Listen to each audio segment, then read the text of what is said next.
they'd land after weeks on a heaving sea. She sensed the old Reverend Mother within her, and all the others awakened and questioning.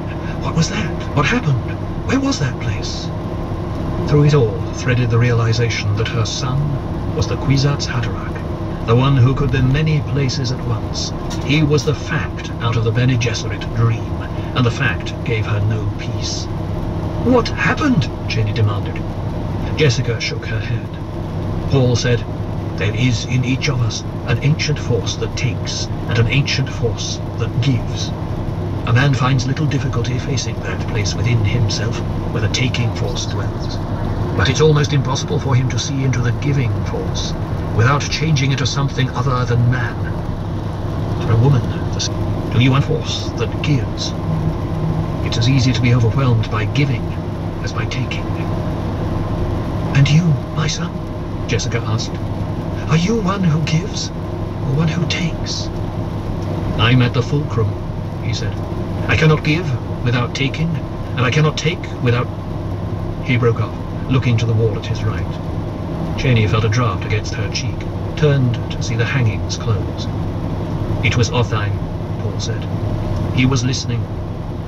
Accepting the words, Chani was touched by some of the prescience that haunted Paul, and she knew a thing yet to be as though it already had occurred. Otheim would speak of what he had seen and heard. Others would spread the story until it was a fire over the land. Paul Muad'Dib is not as other men, they would say. There can be no more doubt. He is a man, yet he sees through to the water of life in the way of a Reverend Mother. He is indeed the Lisan al-Gaib. You have seen the future, Paul, Jessica said. Will you say what you see? Not the future, he said. I've seen the now. He forced himself to a sitting position, waved Chani aside as she moved to help him. The space above Arrakis is filled with the ships of the Guild. Jessica trembled at the certainty in his voice. The Padishah Emperor himself is there, Paul said. He looked at the rock ceiling of his cell, with his favourite truthsayer, and 5 legions of Sardaukar. The old Baron Vladimir Harkonnen is there, with Thufir Hawat beside him, and 7 ships jammed with every conscript he could muster. Every great house has its raiders above us, waiting. Chani shook her head, unable to look away from Paul. His strangeness, the flat tone of voice, the way he looked through her, filled her with awe. Jessica tried to swallow in a dry throat, said, For what are they waiting? Paul looked at her. For the Guild's permission to land. The Guild will strand on Arrakis any force that lands without permission. The Guild's protecting us? Jessica asked. Protecting us. The Guild itself caused this by spreading tales about what we do here and by reducing troop transport fares to a point where even the poorest houses are up there now waiting to loot us. Jessica noted the lack of bitterness in his tone, wondered at it. She couldn't doubt his words. They had that same intensity she'd seen in him the night he'd revealed the path of the future that had taken them among the Fremen. Paul took a deep breath, said, Mother, you must change a quantity of the water for us. We need the catalyst. Chani, have a scout force sent out to find a pre-spice mass. If we plant a quantity of the water of life above a pre-spice mass, do you know what will happen? Jessica weighed his words, suddenly saw through his meaning. Paul, she gasped. The water of death, he said. It'll be a chain reaction. He pointed to the floor. Spreading death among the little makers, killing a vector of the life cycle that includes the spice and the makers. Arrakis will become a true desolation without spice or maker. Chani put a hand to her mouth, shocked to numb silence by the blasphemy pouring from Paul's lips. He who can destroy a thing has the real control of it, Paul said. We can destroy the spice. What stays the Guild's hand? Jessica whispered. They are searching for me, Paul said. Think of that. The finest Guild navigators, men who can quest ahead through time to find the safest course for the fastest highliners, all of them seeking me and unable to find me. How they tremble. They know I have their secret here. Paul held out his cupped hand. Without the spice, they're blind. Chani found her voice. You said you see the now. Paul lay back, searching the spread-out present, its limits extended into the future and into the past, holding onto the awareness with difficulty as the spice illumination began to fade. "Go do as I commanded," he said. "The future's becoming as muddled for the Guild as it is for me. The lines of vision are narrowing. Everything focuses here, where the spice is, where they've dared not interfere before, because to interfere was to lose what they must have. But now they're desperate. All paths lead into darkness." And that day dawned when Arrakis lay at the hub of the universe with the wheel poised to spin. From Arrakis Awakening by the Princess Irulan. "Will you look at that thing?" Stilgar whispered. Paul lay beside him in a slit of rock high on the shield wall rim, eye fixed to the collector of a Fremen telescope. The oil lens was focused on a starship lighter exposed by dawn in the basin below them. The tall eastern face of the ship glistened in the flat light of the sun, but the shadow side still showed yellow portholes from glow globes of the night. Beyond the ship, the city of Arrakeen lay cold and gleaming in the light of the northern sun. It wasn't the lighter that excited Stilgar's awe, Paul knew, but the construction for which the lighter was only the center post. A single metal hutment, many stories tall, reached out in a 1,000-meter circle from the base of the lighter. A tent composed of interlocking metal leaves, the temporary lodging place for 5 legions of Sardaukar and His Imperial Majesty, the Padishah Emperor Shaddam IV. From his position, squatting at Paul's left, Gurney Halleck said, "I count 9 levels to it. Must be quite a few Sardaukar in there." 5 legions, Paul said. "It grows light," Stilgar hissed. "We like it not. You're exposing yourself more deep. Let us go back into the rocks now." "I'm perfectly safe here," Paul said. "That ship mounts projectile weapons," Gurney said. "They believe us protected by shields," Paul said. "They wouldn't waste a shot on an unidentified trio, even if they saw us." Paul swung the telescope to scan the far wall of the basin, seeing the pock-marked cliffs, the slides that marked the tombs of so many of his father's troopers. And he had a moment whose men should look down on this moment. "That ship mounts projectile weapons," Gurney said. "They believe us protected by shields," Paul said. "They wouldn't waste a shot on an unidentified trio, even if they saw us." Paul swung the telescope to scan the far wall of the basin, seeing the pock-marked cliffs, the slides that marked the tombs of so many of his father's troopers. And he had a momentary sense of the fitness of things, that the shades of those men should look down on this moment. The Harkonnen forts and towns across the shielded lands lay in Fremen hands, or cut away from their source like stalks severed from a plant and left to wither. Only this basin and its city remained to the enemy. "We might try a sortie by Thopter," Stilgar said, "if they see us." "Let them," Paul said. "We've Thopters to burn today, and we know a storm is coming." He swung the telescope to the far side of the Arrakeen landing field now, to the Harkonnen frigates, lined up there with a Chone Company banner waving gently from its staff on the ground beneath them. And he thought of the desperation that had forced the Guild to permit these 2 groups to land, while all the others were held in reserve. The Guild was like a man testing the sand with his toe to gauge its temperature before erecting a tent. "Is there anything new to see from here?" Gurney asked. "We should be getting under cover. The storm is coming." Paul returned his attention on the giant hutment. "They've even brought their women," he said, "and lackeys, and servants. Ah, my dear Emperor, how confident you are." "Men are coming up this secret way," Stilgar said. "It may be Otheim and Korba returning." "All right, Stil," Paul said. "We'll go back." But he took one final look around through the telescope, studying the plain with its tall ships, the gleaming metal hutment, the silent city, the frigates of the Harkonnen mercenaries. Then he slid backward around a scarp of rock.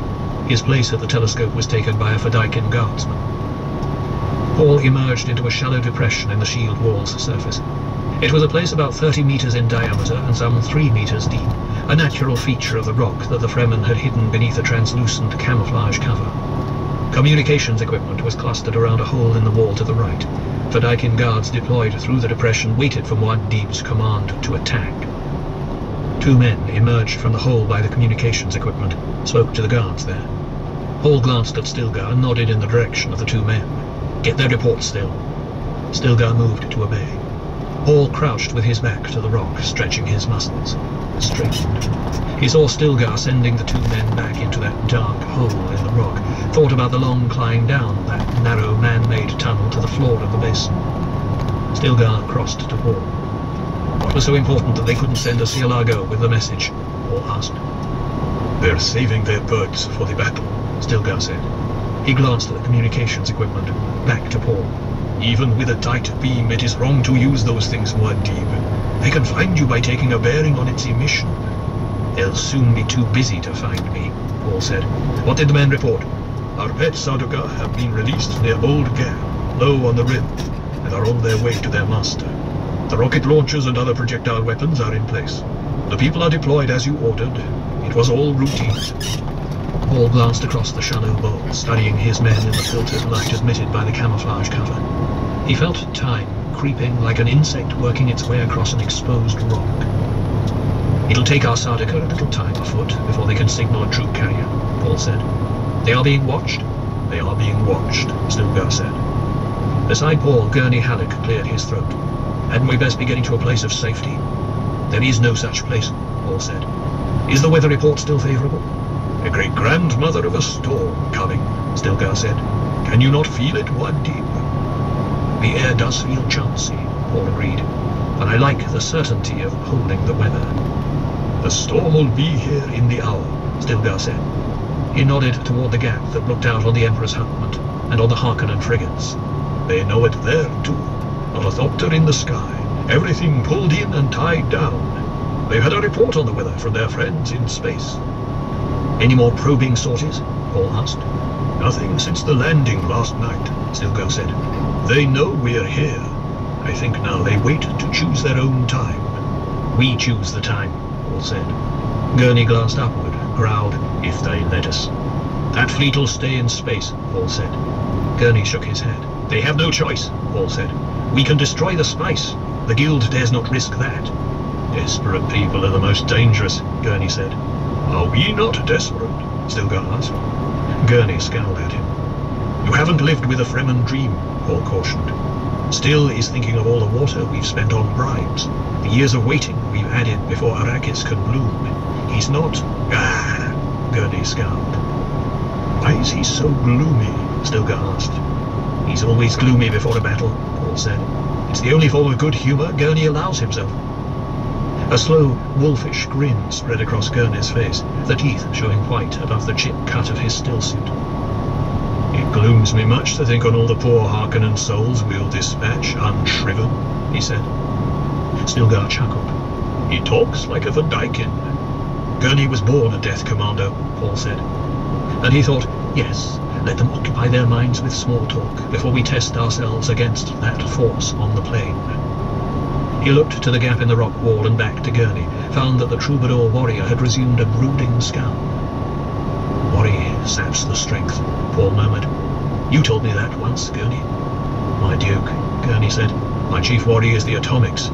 If you use them to blast a hole in the shield wall—" "Those people up there won't use atomics against us," Paul said. "They don't dare, for the same reason that they cannot risk our destroying the source of the spice." "But the injunction against—" "The injunction," Paul barked. "It's fear, not the injunction, that keeps the houses from hurling atomics against each other. The language of the Great Convention is clear enough. Use of atomics against humans shall be cause for planetary obliteration. We are going to blast the shield wall, not humans." "It's too fine a point," Gurney said. "The hair splitters up there will welcome any point," Paul said. "Let's talk no more about it." He turned away, wishing he actually felt that confident. Presently he said, "What about the city people? Are they in position yet?" "Yes," Stilgar muttered. Paul looked at him. "What's eating you?" "I never knew the city man could be trusted completely," Stilgar said. "I was a city man myself once," Paul said. Stilgar stiffened. His face grew dark with blood. "Muad'Dib knows. I did not mean—" "I know what you meant still.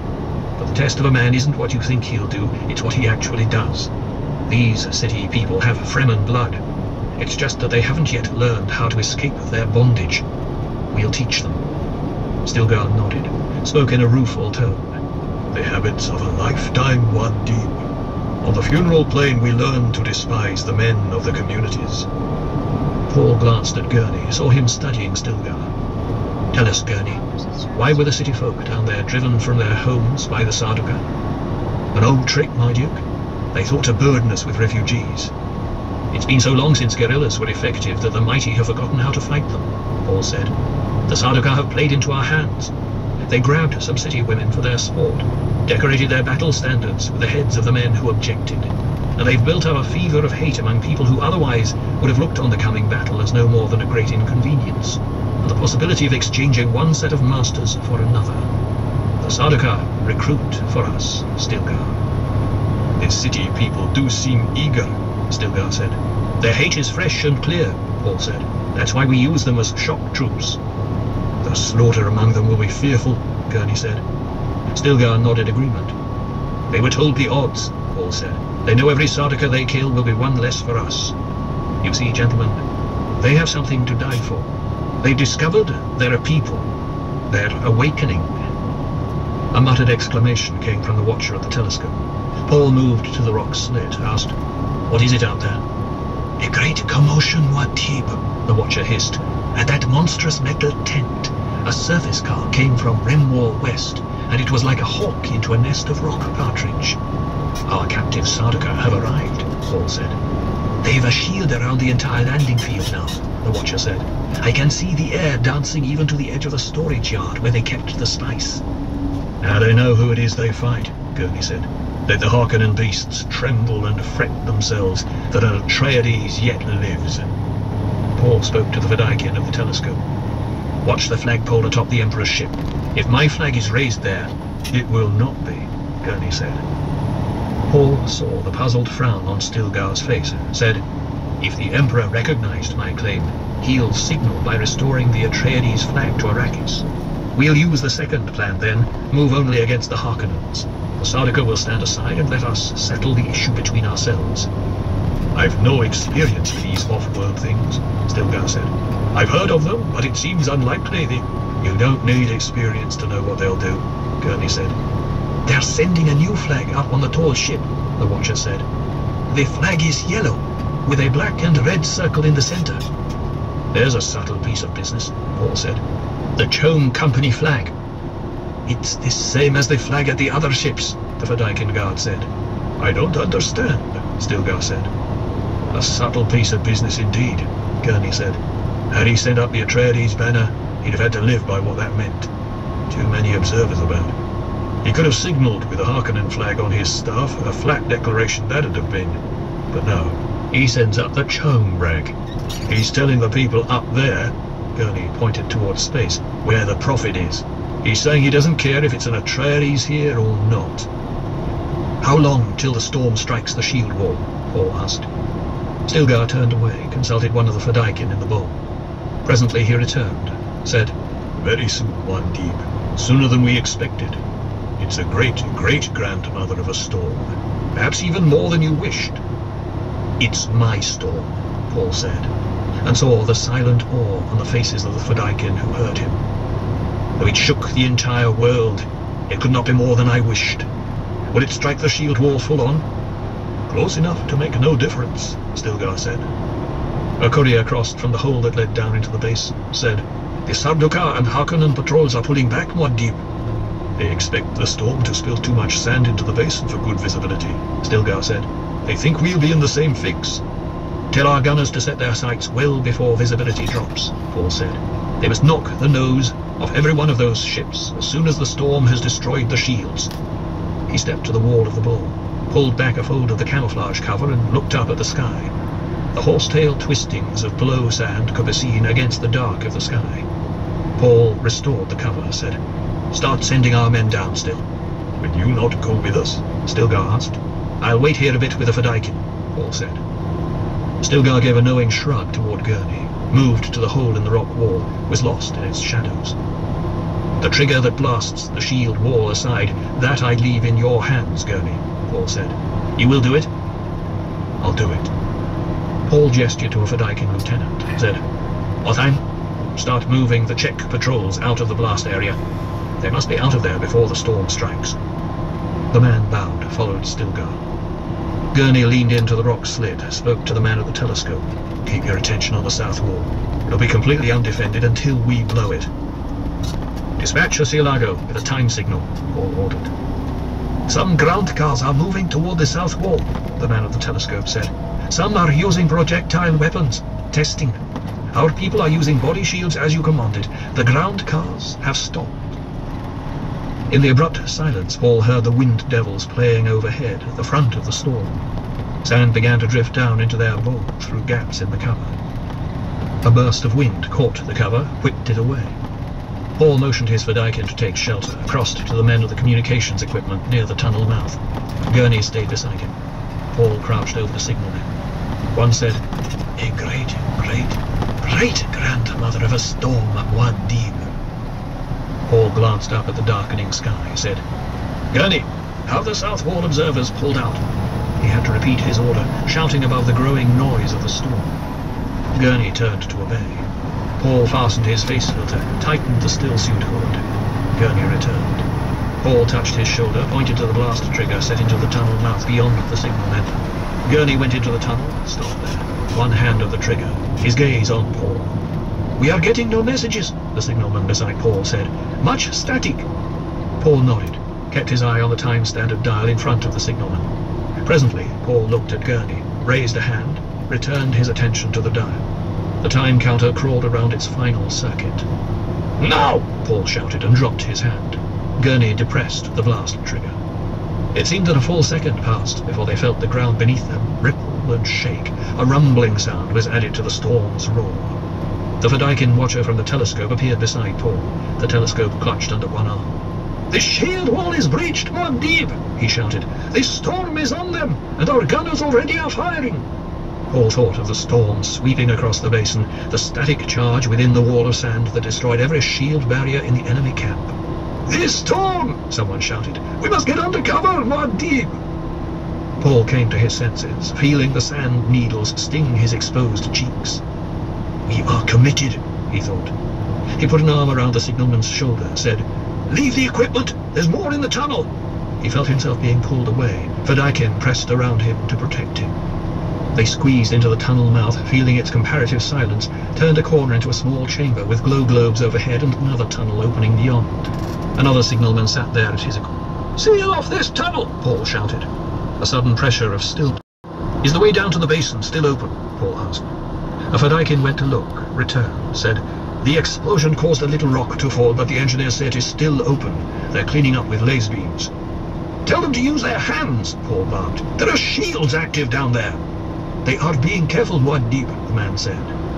But he turned to obey. The signalmen from outside pressed past them, carrying their equipment. "I told those men to leave their equipment," Paul said. "Fremen do not like to abandon equipment, Muad'Dib," one of his Fedaykin chided. "Men are more important than equipment now," Paul said. "We'll have more equipment than we can use soon, or have no need for any equipment." Gurney Halleck came up beside him, said, "I heard them say the way down is open. We're very close to the surface here, my lord.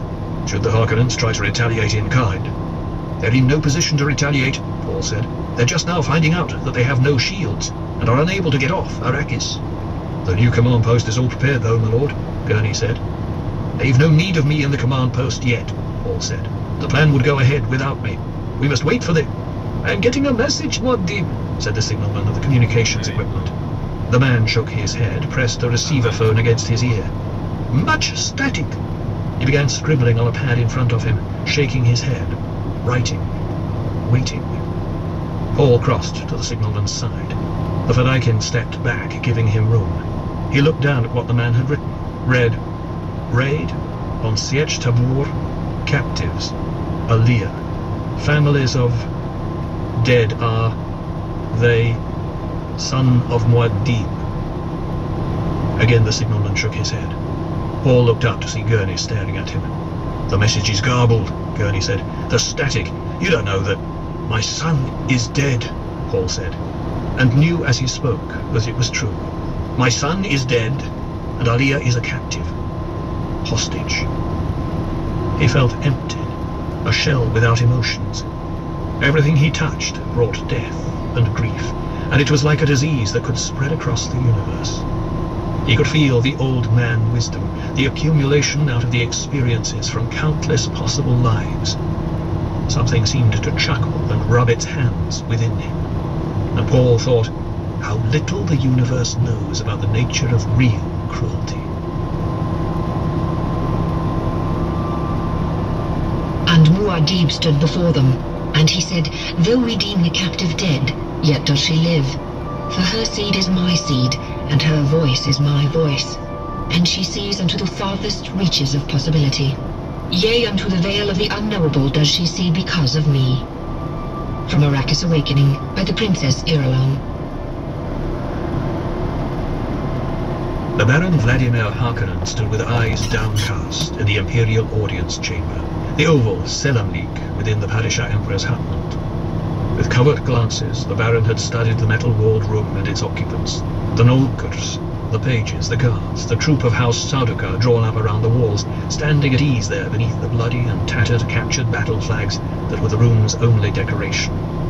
Voices sounded from the right of the chamber, echoing out of a high passage. Make way! Make way for the royal person! The Padishah Emperor Shaddam IV came out of the passage into the audience chamber, followed by his suite. He stood waiting while his throne was brought, ignoring the Baron, seemingly ignoring every person in the room. The Baron found that he could not ignore the royal person, and studied the Emperor for a sign, any clue to the purpose of this audience. The Emperor stood poised, waiting, a slim, elegant figure in a grey Sardaukar uniform with silver and gold trim. His thin face and cold eyes reminded the Baron of the Duke Leto, long dead. There was that same look of the predatory bird. But the Emperor's hair was red, not black, and most of that hair was concealed by a Burseg's ebon helmet with the imperial crest in gold upon its crown. Pages brought the throne. It was a massive chair carved from a single piece of Hagel quartz, blue-green translucency shot through with streaks of yellow fire. They placed it on the dais, and the Emperor mounted, seated himself. An old woman in a black Abba robe, with hood drawn down over her forehead, detached herself from the Emperor's suite, took up station behind the throne, one scrawny hand resting on the quartz bag. Her face peered out of the hood like a witch caricature, sunken cheeks and eyes, an overlong nose, skin mottled and with protruding veins. The Baron stilled his trembling at sight of her. The presence of the Reverend Mother Gaius Helen Mohiam, the Emperor's truth-sayer, betrayed the importance of this audience. The Baron looked away from her, studied the suite for a clue. There were two of the guild agents, one tall and fat, one short and fat, both with bland grey eyes. And among the lackeys stood one of the Emperor's daughters, the Princess Irulan, a woman they said was being trained in the deepest of the Bene Gesserit ways, destined to be a Reverend Mother. She was tall, blonde, face of chiseled beauty, green eyes that looked past and through him. My dear Baron. The Emperor had deigned to notice him. The voice was baritone and with exquisite control. It managed to dismiss him while greeting him. The Baron bowed low, advanced to the required position 10 paces from the dais. I came at your summons, Majesty. Summons? The old witch cackled. Now, Reverend Mother, the Emperor chided, but he smiled at the Baron's discomfiture, said, First, you will tell me where you've sent your minion, Thufir Hawat. The Baron darted his gaze left and right, reviled himself for coming here without his own guards, not that they'd be much use against Sardaukar, still. Well, the Emperor said, he has been gone these 5 days, Majesty. The Baron shot a glance at the guild agents, back to the Emperor. He was to land at a smuggler base, and attempt infiltrating the camp of the Fremen fanatic, this Muad'Dib. Incredible, the Emperor said. One of the witch's claw-like hands tapped the Emperor's shoulder. She leaned forward, whispered in his ear. The Emperor nodded, said, 5 days, Baron. Tell me, why aren't you worried about his absence? But I am worried, Majesty. The Emperor continued to stare at him, waiting. The Reverend Mother emitted a cackling laugh. What I mean, Majesty, the Baron said, is that Hawat will be dead within another few hours anyway. And he explained about the latent poison and need for an antidote. How clever of you, Baron, the Emperor said. And where are your nephews, Rabban, and the young Feyd-Rautha? The storm comes, Majesty. I sent them to inspect our perimeter, lest the Fremen attack under cover of the sand. Perimeter, the Emperor said. The word came out as though it puckered his mouth. The storm won't be much here in the basin, and that Fremen rabble won't attack while I'm here with 5 legions of Sardaukar. Surely not, Majesty, the Baron said. But error on the side of caution cannot be censured. Ah, the Emperor said. Censure. Then I'm not to speak of how much time this Arrakis nonsense has taken from me, nor the Chome Company profits pouring down this rat hole, nor the court functions and affairs of state I've had to delay, even cancel because of this stupid affair. The Baron lowered his gaze, frightened by the Imperial anger. The delicacy of his position here, alone and dependent upon the convention and the dictum familia of the great houses, fretted him. Does he mean to kill me? The Baron asked himself. He couldn't.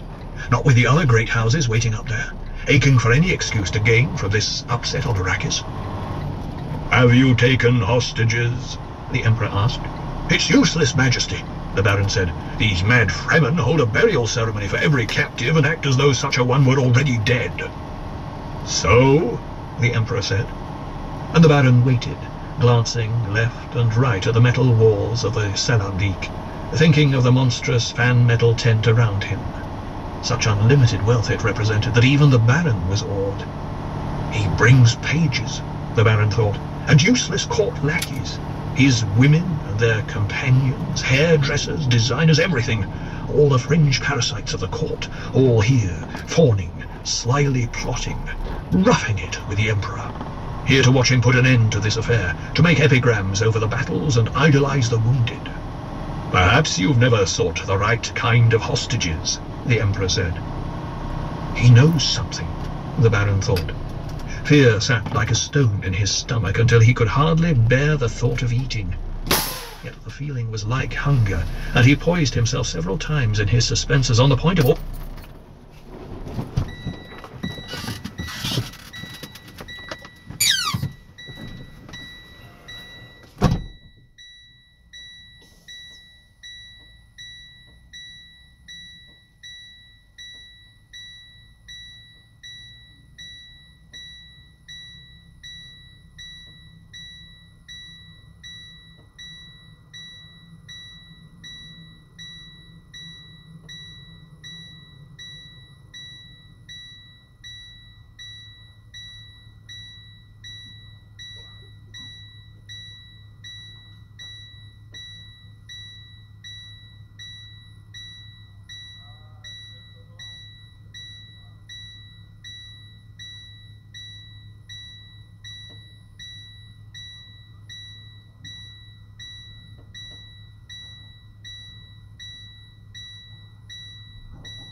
Door opened at his left behind the throne.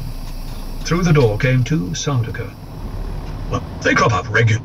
Fear sat like a stone in his stomach until he could hardly bear the thought of eating. Yet the feeling was like hunger, and he poised himself several times in his suspenses on the point of ordering food brought to him. But there was no one here to obey his summons. Do you have any idea who this Muad'Dib could be? The Emperor asked. One of the Umma, surely, the Baron said. A Fremen fanatic, a religious adventurer. They crop up regularly on the fringes of civilization. Your Majesty knows this. The Emperor glanced at his truthsayer, turned back to scowl at the Baron. And you have no other knowledge of this Muad'Dib? A madman, the Baron said. But all Fremen are a little mad. Mad? His people scream his name as they leap into battle. The women throw their babies at us and hurl themselves onto our knives to open a wedge for their men to attack us. They have no decency. As bad as that, the Emperor murmured, and his tone of derision did not escape the Baron. Tell me, my dear Baron, have you investigated the southern polar regions of Arrakis? The Baron stared up at the Emperor, shocked by the change of subject. But, well, you know, Your Majesty, the entire region is uninhabitable, open to wind and worm. There's not even any spice in those latitudes. You had no reports from spice lighters that patches of greenery appear there? There have always been such reports. Some were investigated long ago. A few plants were seen. Many thopters were lost. Much too costly, Your Majesty. It's a place where men cannot survive for long. So, the Emperor said. He snapped his fingers and a door opened at his left behind the throne. Through the door came two Sardaukar, herding a girl child who appeared to be about 4 years old. She wore a black abba, the hood thrown back to reveal the attachments of a stillsuit hanging free at her throat. Her eyes were Fremen blue, staring out of a soft, round face. She appeared completely unafraid, and there was a look to her stare that made the Baron feel uneasy for no reason he could explain. Even the old Bene Gesserit truthsayer drew back as the child passed and made a warding sign in her direction. The old witch obviously was shaken by the child's presence.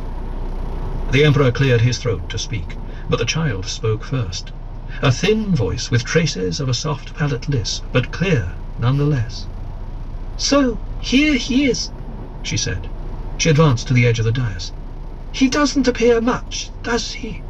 One frightened old fat man, too weak to support his own flesh, without the help of suspensors."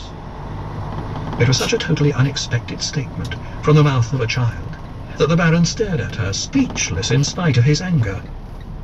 "Is it a midget?" he asked himself. "My dear Baron," the Emperor said, "become acquainted with the sister of Muad'Dib." "The sister?" The Baron shifted his attention to the Emperor. "I do not understand."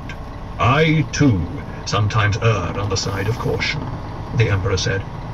"It has been reported to me that your uninhabited South Polar regions exhibit evidence of human activity."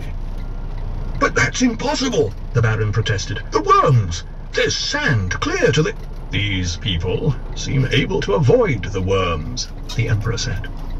The child sat down on the dais beside the throne, dangled her feet over the edge, kicking them. There was such an air of sureness in the way she appraised her surroundings. The Baron stared at the kicking feet, the way they moved the black robe, the wink of sandals beneath the fabric. "Unfortunately," the Emperor said, "I only sent in 5 troop carriers with a light attack force to pick up prisoners for questioning. We barely got away with 3 prisoners and 1 carrier.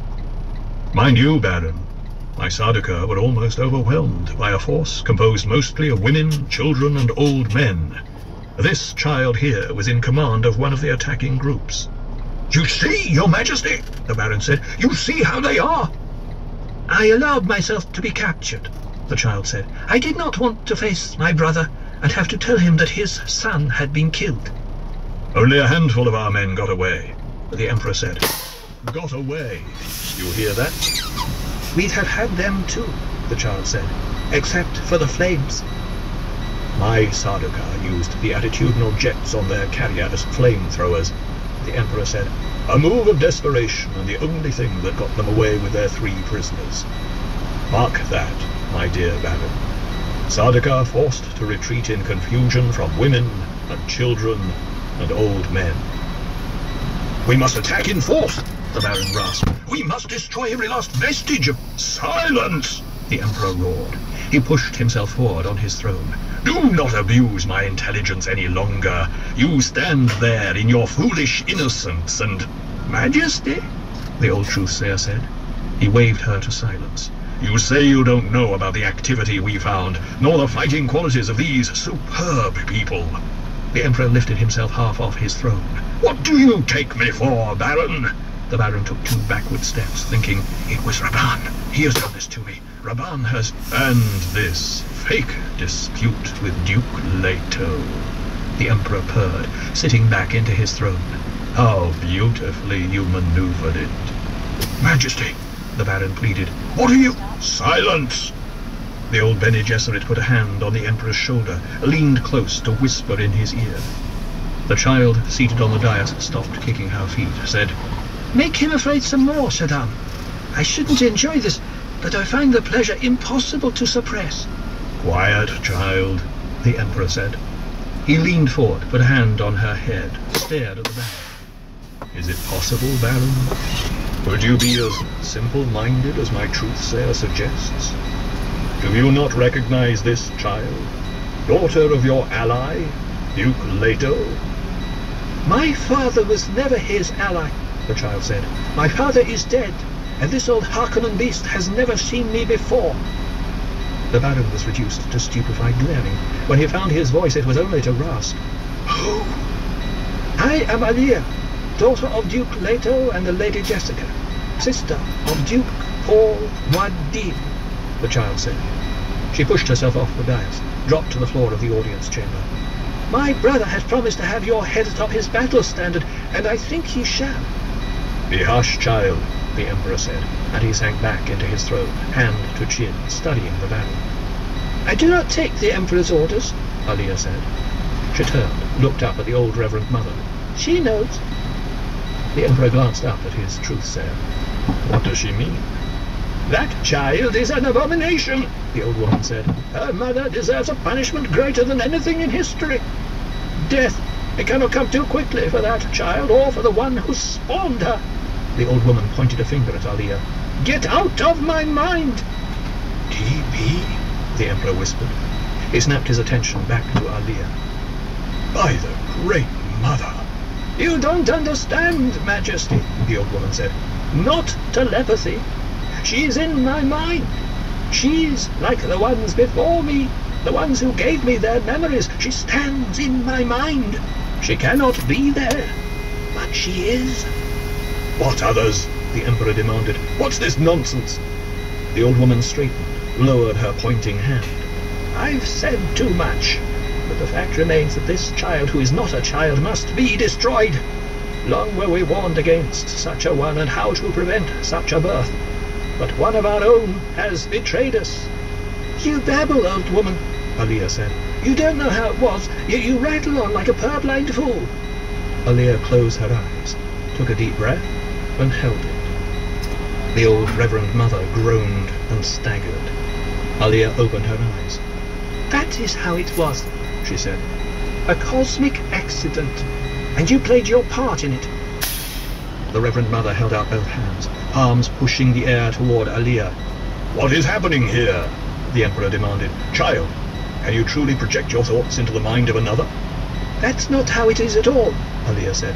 "Unless I'm born as you, I cannot think as you." "Kill her!" the old woman muttered, and clutched the back of the throne for support. "Kill her!" The sunken old eyes glared at Alia. "Silence," the Emperor said, and he studied Alia. "Child, can you communicate with your brother?" "My brother knows I'm here," Alia said. "Can you tell him to surrender as the price of your life?" Alia smiled up at him with clear innocence. "I shall not do that," she said. The Baron stumbled forward to stand beside Alia. "Majesty," he pleaded, "I knew nothing of—" "Interrupt me once more, Baron," the Emperor said, "and you will lose the powers of interruption forever." He kept his attention focused on Alia, studying her through slitted lids. "You will not, eh? Can you read in my mind what I'll do if you disobey me?" "I've already said I cannot read minds," she said, "but one doesn't need telepathy to read your intentions." The Emperor scowled. "Child, your cause is hopeless. I have but to rally my forces and reduce this planet to—" "It's not that simple," Alia said. She looked at the two guildsmen. "Ask them." "It is not wise to go against my desires," the Emperor said. "You should not deny me the least thing." "My brother comes now," Alia said. "Even an emperor may tremble before Muad'Dib, for he has the strength of righteousness, and heaven smiles upon him." The Emperor surged to his feet. "This play has gone far enough. I will take your brother and this planet and grind them to—" The room rumbled and shook around them. There came a sudden cascade of sand behind the throne where the hutment was coupled to the Emperor's ship. The abrupt flicker, tightening of skin pressure, told of a wide-area shield being activated. "I told you," Alia said. "My brother comes." The Emperor stood in front of his throne, right hand pressed to right ear, the servo receiver there chattering its report on the situation. The Baron moved 2 steps behind Alia. Sardaukar were leaping to positions at the doors. "We will fall back into space and reform," the Emperor said. "Baron, my apologies. These madmen are attacking under cover of the storm. We will show them an Emperor's wrath then." He pointed at Alia. "Give her body to the storm." As he spoke, Alia fled backward, feigning terror. "Let the storm have what it can take!" she screamed, and she backed into the Baron's arms. "I have her, Majesty!" the Baron shouted. "Shall I dispatch her now?" He hurled her to the floor, clutched his left arm. "I'm sorry, Grandfather," Alia said. "You've met the Atreides Gonjabar." She got to her feet, dropped a dark needle from her hand. The Baron fell back. His eyes bulged as he stared at a red slash on his left palm. You!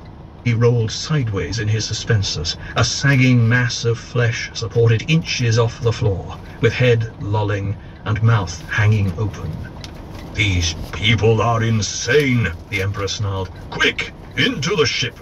We'll purge this planet of every..." Something sparkled to his left. A